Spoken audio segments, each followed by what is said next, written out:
बिस्मिल्लाहिर्रहमानिर्रहीम। तो last class में हम परफेक्ट कंपटीशन के अंदर इक्विलिब्रियम डिस्कस कर चुके हैं। Short run, long run, shutdown point discuss हो गया। तो आज की क्लास में हम डिस्कस करने जा रहे हैं revenue behaviour in imperfect competition. तो आप मुझे बताएंगे जनाब कि परफेक्ट कंपटीशन के मुकाबले में इम्परफेक्ट कंपटीशन में जो बायर्स की तादाद होती है वो ज़्यादा होती है, कम होती है? परफेक्ट कंपटीशन मतलब तो very large number of buyers and seller, yes और नो। लेकिन इम्परफेक्ट कंपटीशन में, परफेक्ट कंपटीशन के मुकाबले में बायर्स की तादाद जो है वो ज़्यादा होती है, कम होती है? ऑब्वियसली कम होती है। अच्छा जी, तो जब बायर्स की तादाद कम है तो आपने लोगों को ज़्यादा क्वांटिटी खरीदने के लिए अट्रैक्ट करना है। क्या कहते हैं बताइए? जब खरीदार कम है तो उन्हीं को आपने ज़्यादा खरीदने के लिए मजबूर करना है ना बेटा। तो फिर आप ऐसा कैसे कर पाएंगे, सवाल है।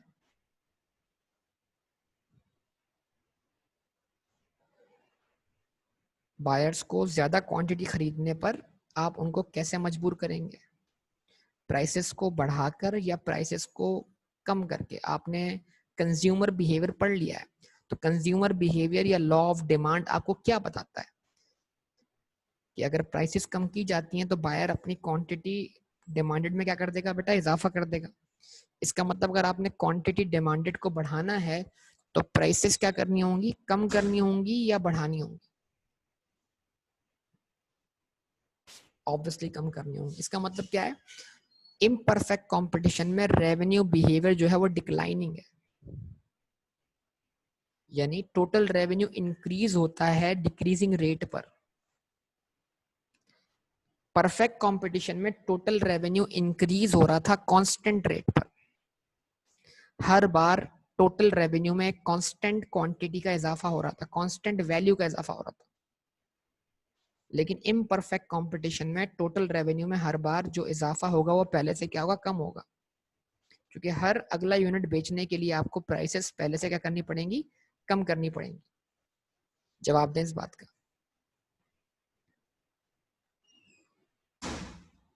बोलिए बेटा सब लोग प्लीज, रिस्पॉन्स दीजिए, यस और नो। अच्छा जी, अब आइए स्टार्ट करते हैं इसको। Total revenue behaviour in perfect competition. सबसे पहली चीज क्या है, वही आउटपुट। आउटपुट मतलब क्वांटिटी।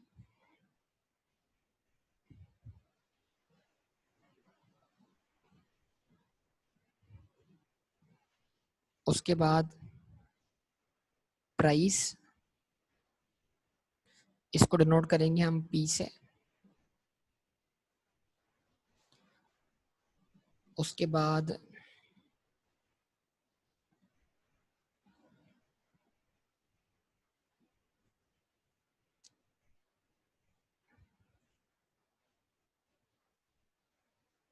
टोटल रेवेन्यू, इसको हम डिनोट करेंगे टी आर से। उसके बाद है एवरेज रेवेन्यू, इसको डिनोट करेंगे हम ए आर से। और उसके बाद क्या है, मार्जिनल रेवेन्यू।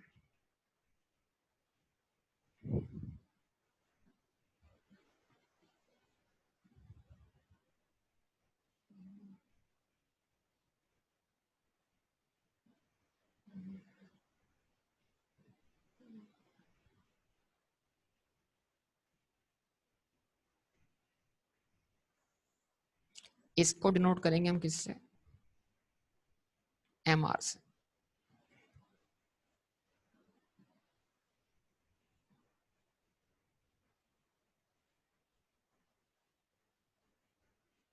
ठीक है जी। अच्छा जनाब, अब आउटपुट क्या है, 0, 1, 2, 3, 4, 5। सही है बेटा, जवाब दीजिए।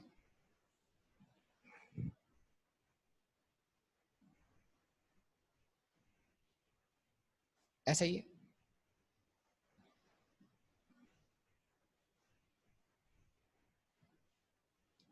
अच्छा, अब यहाँ पे रखते हैं हम प्राइस। प्राइस देखिए हमने 6 रुपए, अगर मार्केट प्राइस 6 रुपए है तो उस वक्त उस पर क्वांटिटी डिमांडेड कितनी है, 0 है। यानी इस प्राइस पर कोई भी कंज्यूमर कुछ भी खरीदने के लिए विलिंग और एबल नहीं। तो इसका मतलब क्या होगा, कंज्यूमर को विलिंग और एबल करने के लिए क्या करना पड़ेगा, प्राइसेस कम करनी पड़ेगी। प्राइस 5 रुपए हो गई, और उस और क्वांटिटी डिमांड बढ़ाने के लिए क्या करना पड़ेगा, प्राइस और कम करनी पड़ेगी। 4 रुपए हो गई, 3 रुपए हो गई, 2 रुपए हो गई, और 1 रुपया कर दिया प्राइस को। यस और नो बेटा, रिस्पॉन्स करें। अच्छा, अब एक काम करें ना, व्हाट इज टोटल रेवेन्यू। आप सब जानते हैं टोटल रेवेन्यू किसके बराबर है, price multiplied by quantity. Yes और नो। तो price into quantity, 6 multiply by 0, answer is what, 0। ऐसा ही है। 5 multiplied by 1, answer is what, 5। 4 multiplied by 2, answer is what, 8। अच्छा जी, 3 multiplied by 3, answer is what, 9। 2 multiplied by 4, answer is what, 8। And what, 1 multiplied by 5, answer is what, 5। ठीक है जी। तो अब आपको total revenue के अंदर एक पैराबोला दिखना शुरू हो जाएगा। पैराबोला, पैराबोला मतलब टोटल रेवेन्यू आपका 0 से इंक्रीज होकर 5 पे पहुंचा, 5 से 8 पे पहुंचा, 8 से 9 पे पहुंचा, 9 से डिक्लाइन कर गया। इट मीन यहां तक रेट ऑफ चेंज पॉजिटिव था, 9 के बाद से रेट ऑफ चेंज क्या हो गया, नेगेटिव हो गया, डिक्लाइन कर गया। मतलब टोटल रेवेन्यू इंक्रीज हो रहा है इस पॉइंट तक, उसके बाद से टर्निंग पॉइंट आ गया और उस पॉइंट से टोटल रेवेन्यू डिक्लाइन होना शुरू हो गया। यानी इस पॉइंट पर आपका slope rate of change marginal revenue क्या हो चुका है, नेगेटिव हो चुका है। ठीक है जी। अब एक काम करें, अब एवरेज रेवेन्यू वर्कआउट कर लें। कैसे वर्कआउट करेंगे भाई, 6 डिवाइड बाय 0, आंसर तो अनडिफाइन हो जाएगा। तो ये 2 पॉइंट्स तो अनडिफाइन हो जाएंगे हमारे लिए, क्योंकि पॉइंट चेंज होगा इस पॉइंट के बाद आएगा। अच्छा, अब क्या करें भाई, सिंपल, 5 डिवाइडेड बाय 1, आंसर क्या होगा, 5 ही होगा। और 0 से आपका रेवेन्यू कितना हो गया, जब 0 से आपका रेवेन्यू 5 हो गया तो रेवेन्यू में चेंज कितने से आया, 5 से आ गया। अब उसके बाद 5 से कितना हो गया, 8 हो गया। तो चेंज कितने से आया, 3 से आ गया, तो आपका मार्जिनल रेवेन्यू 3 हो गया। अच्छा जी, उसके बाद अगर आप 8 को डिवाइडेड बाय 2 कर दें तो आंसर क्या हो जाएगा बेटा, 4 हो जाएगा।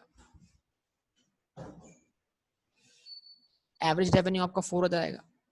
अगर आप 9 को डिवाइडेड बाय 3 कर दें, आउटपुट से डिवाइड कर दें, तो आपका एवरेज रेवेन्यू 3 हो जाएगा। अगर आप 8 को डिवाइडेड बाय क्या कर दें, 4 कर दें, तो आपका आंसर क्या हो जाएगा, 2 हो जाएगा। अगर आप 5 को डिवाइडेड बाय 5 कर दें तो आंसर आपके पास क्या आ जाएगा, 1 आ जाएगा।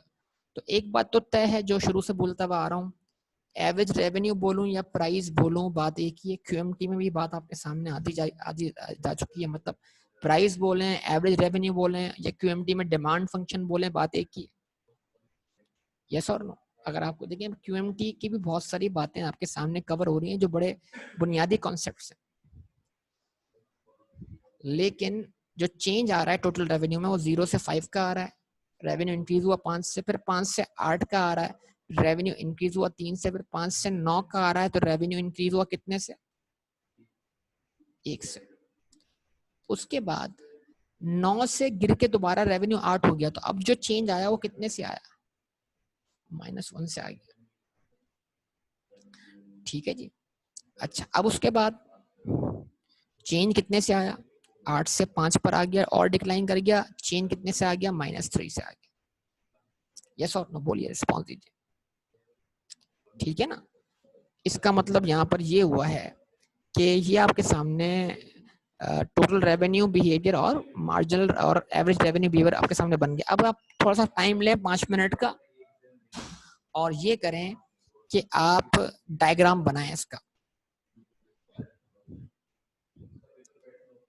आउटपुट हमेशा कहाँ प्लॉट होना है बेटा? एक्स एक्सिस पर। यस और नो?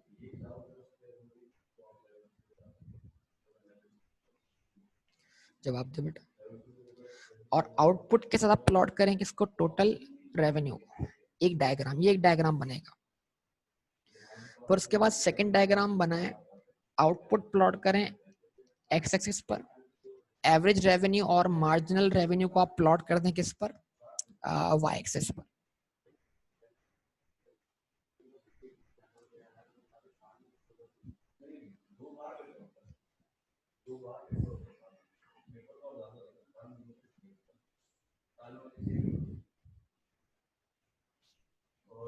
ठीक है जी, तो ये आपके सामने आ गया। तो जल्दी से इसको जरा स्टार्ट करें, फिर मैं आपसे बात करता हूँ इस हवाले से।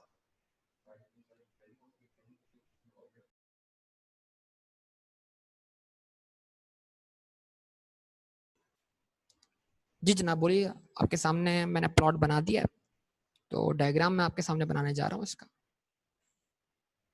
ठीक है जी, तो क्या आप लोगों ने डायग्राम कंप्लीट कर लिया इसका?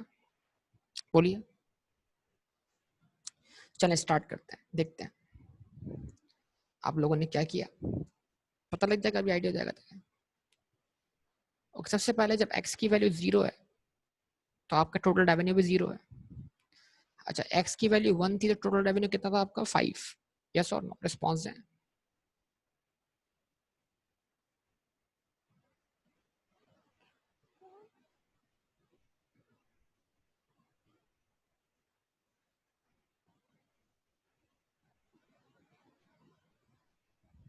ठीक है जी।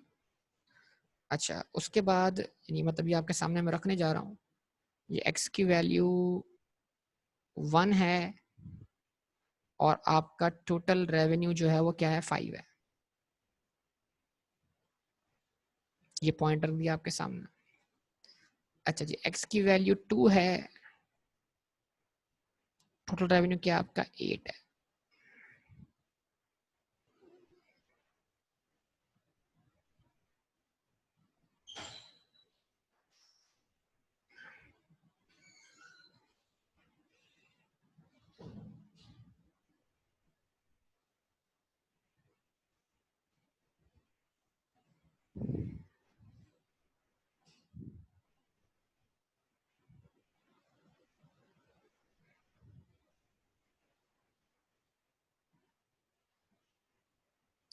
अच्छा, उसके बाद x की वैल्यू आपके पास जो है वो 3 है, तो टोटल रेवेन्यू आपका कितना है बेटा? 9 है। और इस पर आपका टोटल रेवेन्यू क्या है? मैक्सिमम है। ये पैराबोला बन रहा है, क्यूएमटी से भी रिलेट कर लें, ये आपका क्यूएमटी के लिहाज से टोटल रेवेन्यू का मैक्सिमम पॉइंट है, अगर आपको सारी बातें याद हो तो। उसके बाद जब x की वैल्यू 4 है तो आपका टोटल रेवेन्यू दोबारा से क्या हो गया? 8 हो गया।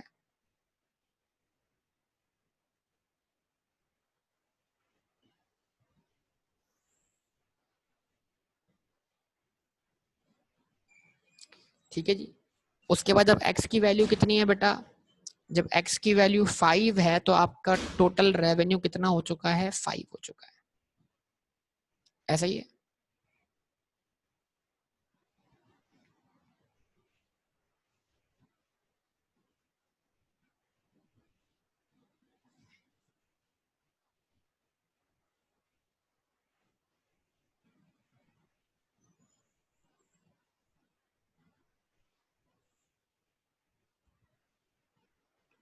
ऐसा है कि नहीं बताइए। नाउ तो हम इसको प्लॉट कर लेते हैं। ये 0,0 हो गया, ये 1,5 हो गया, ये 2,8 हो गया, ये 3,9 हो गया, ये आपका 4,8 हो गया और ये 5,5 हो गया।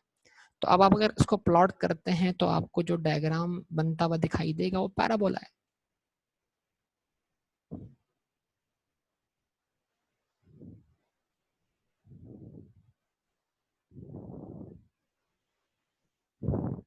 कि पहले आपका टोटल रेवेन्यू इंक्रीज हो रहा है, फिर उसके बाद सडनली टोटल रेवेन्यू डिक्रीज होना शुरू हो गया, उसका स्लोप क्या हो गया, नेगेटिव हो गया। जहाँ पर स्लोप नेगेटिव हो गया वहां पर मार्जिनल रेवेन्यू क्या हो गया, नेगेटिव हो गया। मार्जिनल रेवेन्यू और स्लोप एक ही बात है।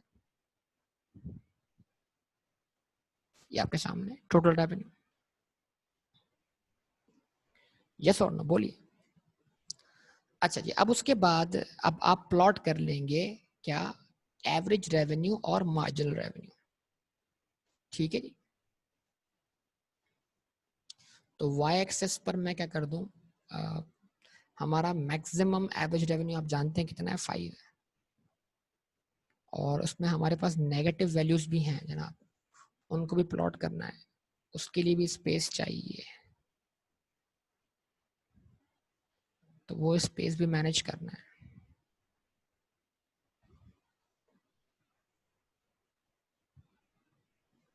ठीक है नाउ, तो अब हम क्या करने जाते हैं, यहाँ पर आपके सामने 1 2 3 4 and 5, 1 2 3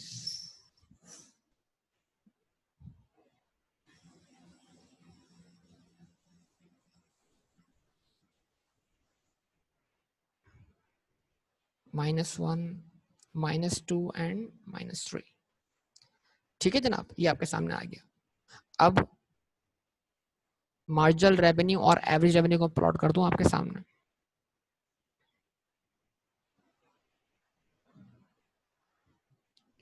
मार्जिनल रेवेन्यू प्लॉट करते हैं। जब x की वैल्यू 1 है तो y की वैल्यू कितनी है,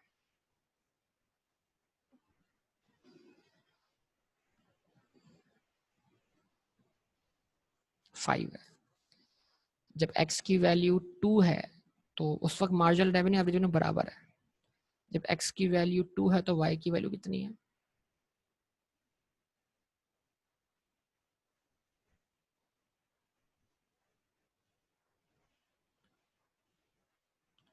4 है।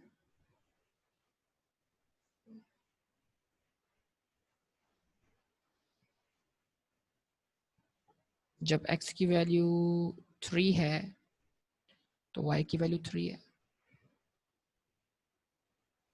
ये मैं पहले एवरेज रेवेन्यू प्लॉट कर रहा हूँ।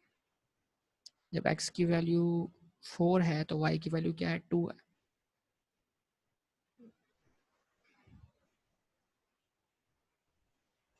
जब x की वैल्यू 5 है तो y की वैल्यू क्या है, 1 है। जवाब दें। ठीक है ना, ऐसा ही है।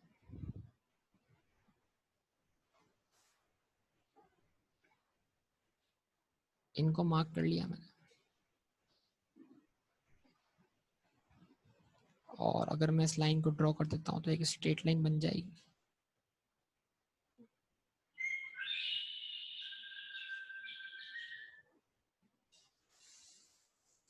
ठीक है, इस लाइन को मैं क्या नाम दूंगा, एवरेज रेवेन्यू का। उसके बाद next one is what, marginal revenue. Marginal revenue का जो पहला पॉइंट है वो क्या है, जब एक्स की वैल्यू 1 है तो मार्जिनल रेवेन्यू भी कितना है, 5 है आपके पास। लेकिन जब एक्स की वैल्यू 2 है तो आपका जो टोटल रेवेन्यू है वो 5 से कितना हुआ है, 8 हुआ है। तो आपके टोटल रेवेन्यू में चेंज आया है कितने से, 3 से। ठीक है, फिर आपके टोटल रेवेन्यू में चेंज कितने से आया है, 1 से। फिर टोटल रेवेन्यू में चेंज कितने से आया है, -1 से।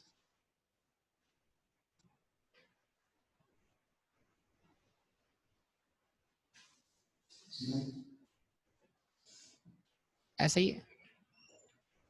और फिर आपके टोटल रेवेन्यू में चेंज कितने से आया है, -3 से।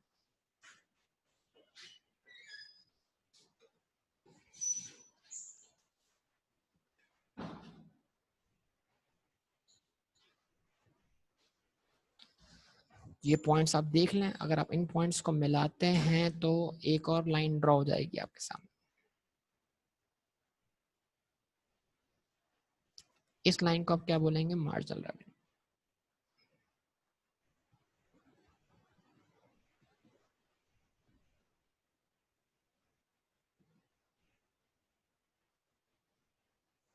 ठीक है, ये मार्जिनल रेवेन्यू कहलाएगा। तो बताने का मतलब सिंपल ये था कि भाई आपके सामने आ जाए कि भाई रेवेन्यू बिहेवियर क्या है इम्परफेक्ट कंपटीशन। तो इम्परफेक्ट कंपटीशन में रेवेन्यू बिहेवियर डिक्लाइनिंग है, जैसे कि आपके सामने आ रहा है। परफेक्ट कंपटीशन में एवरेज रेवेन्यू और मार्जिनल रेवेन्यू एक ही लाइन बन रहा था, लेकिन अब इम्परफेक्ट कंपटीशन में एवरेज रेवेन्यू और मार्जिनल रेवेन्यू एक बात नहीं है। क्या ये बात सबको समझ में आती है बेटा? जवाब दें।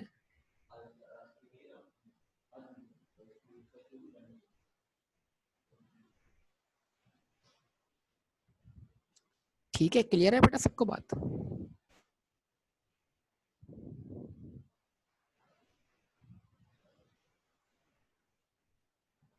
तो ये आपके सामने सिचुएशन पूरी की पूरी को रख दी मैंने, ताकि इधर भी डेटा के साथ आपको रेवेन्यू बिहेवियर समझ में आ जाए। तो अब जो भी डायग्राम बनेंगे उनमें ये शेप्स बन रहे होंगे, तो उसके पीछे ये सवाल नहीं उठेगा ना कि ये शेप्स क्यों आ रहे हैं। तो उसका जो भी बैकग्राउंड था, जो भी बिहेवियर था, वो मैंने आपके सामने रख दिया। ठीक है, कॉस्ट स्ट्रक्चर दोनों जगह सेम होगा। ठीक है, कॉस्ट स्ट्रक्चर दोनों जगह सेम होगा। ठीक है, बस फर्क क्या था, फर्क कर लें। परफेक्ट कंपटीशन में टोटल रेवेन्यू लीनियर था, इम्परफेक्ट कंपटीशन में टोटल रेवेन्यू नॉन लीनियर है, पैराबोला है। वहां टोटल रेवेन्यू एक स्ट्रेट लाइन बन रही थी, याद होगा आपको। अब क्योंकि टोटल रेवेन्यू स्ट्रेट लाइन था, तो उसका जो स्लोप का लाइन था वो कांस्टेंट था, वो आपका बन रहा था पैरेलल टू एक्स एक्सिस, और वही आपका टोटल रेवेन्यू था, वही आपका एवरेज रेवेन्यू था। ठीक है, क्योंकि एवरेज और मार्जिनल का आपस में ताल्लुक है ना।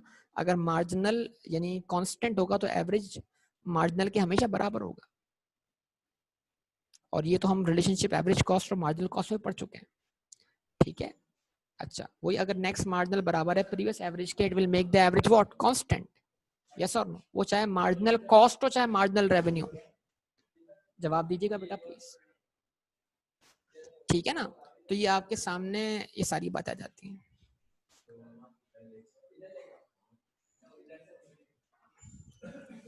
ये बात क्लियर है सबको बेटा?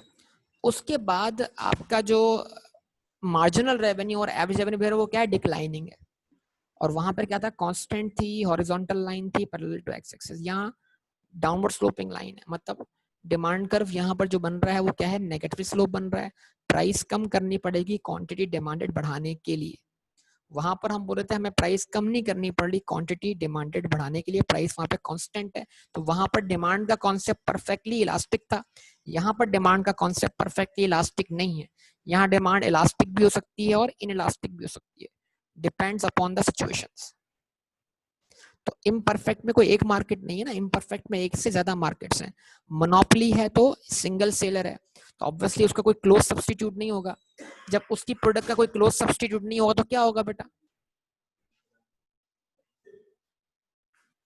जब उसकी प्रोडक्ट का कोई क्लोज सब्सटीट्यूट नहीं होगा तो क्या होगा?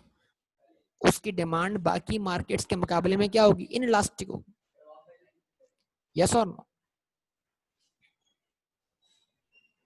बात समझ में आ रही है बेटा आप सब लोगों को? बताइए।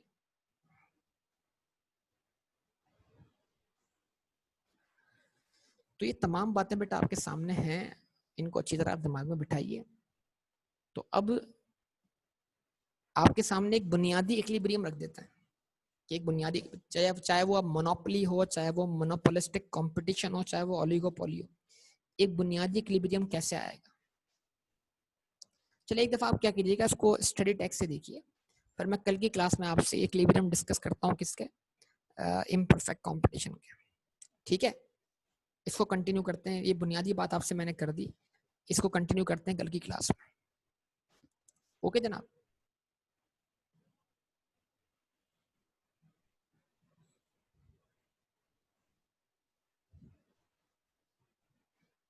ओके बेटा।